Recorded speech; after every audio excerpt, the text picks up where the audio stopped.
Well, I got here in 2000, and I had been doing a lot of the things that I'm not proud of to say that that's what I was doing, because I was out there poisoning people, and but I became my best customer.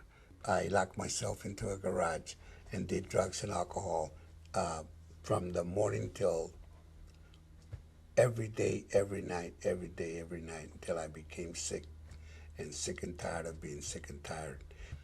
And I just hit me. I needed help, and I came and I asked for help. When you think about the insanity, what I was doing out there, I was trying to kill myself. I was mowing the lawn at 3 o'clock in the morning, and that's not right. I thought that was normal for us. I'm a drug addict. I used to do crank. I did chiva. I also have done cocaine. You name it. I've done everything from that's anything that would make my body feel better. I do it. It's like they say, and if it was free, it was better. So I used to do all that, and I decided to come in here and change my ways of living.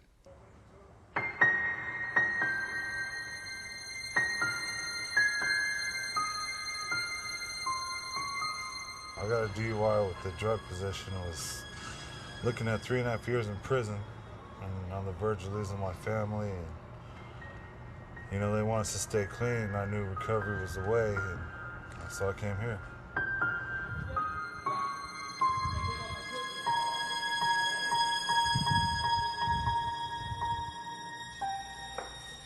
Due to my addiction, I lost a couple of things. Uh, my wife, we're really good friends right now, but I got divorced because of it.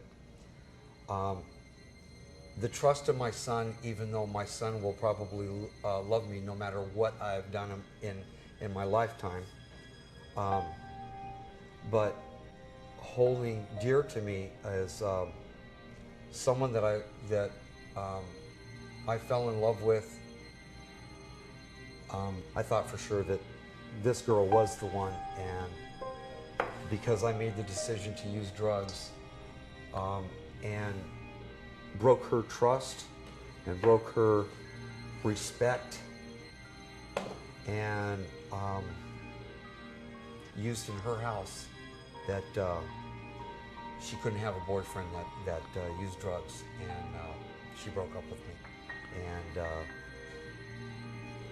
we're good friends now that I'm sober, but more than likely not boyfriend and girlfriend anymore.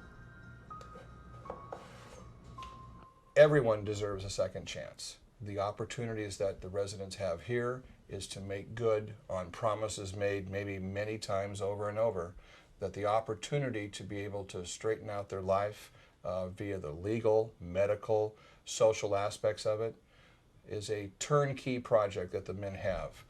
The opportunity to be able to either return to their families, to move to transitional housing before that, or to spend time here to really take care of the wreckage of the past is the second chance that everyone receives. And some of us have had more than two chances, and I'm just really grateful that recovery programs were available for us, and we want to provide that opportunity for the men coming through here. Sun Street was the successor organization to the Salinas Valley Council on Alcoholism that started in 1966. There was quite a concern with public inebriation, arrest for public drunkenness in the city of Salinas. A group of people, mostly from the criminal justice system, the police, the district attorney, judges, wanted a response, or something that could take more than 10,000 drunk arrests a year. So they formed the council, and that was to promote the idea of alcoholism being a disease. I joined the organization as a volunteer in 1967, and what we really determined was that we needed a place for people that were in the criminal justice system to come and recover after leaving jail. So we were given the opportunity to take an abandoned labor camp and turn that into a rehabilitation facility. We were blessed by the fact that we could not raise any money, and so we had to depend on the men that came here to recover to build the center. And that's really how it started.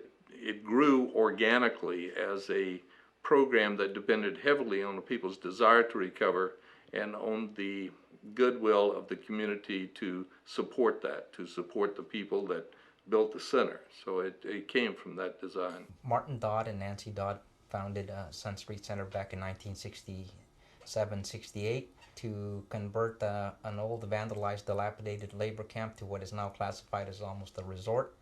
And through the efforts of Martin and Nancy, Martin more so in his quest to not do two things, not lose more of what he had already lost, was about ready to lose his family, his connection with his family, but more so to sustain his sobriety. He was told, like many of us in Alcoholics Anonymous, if you want to maintain and sustain sobriety, you have to get busy and be of service. In doing so, Martin Dodd was looking for an avenue to continue to be of service to his fellow individuals, people like himself who were struggling with maintaining sobriety. So he found an ideal location where individuals who initially were willing to attempt a new lifestyle, and that was the handful of individuals who Martin found in this little camp called which was later named Sun Street Center, to begin experiencing a brand new lifestyle.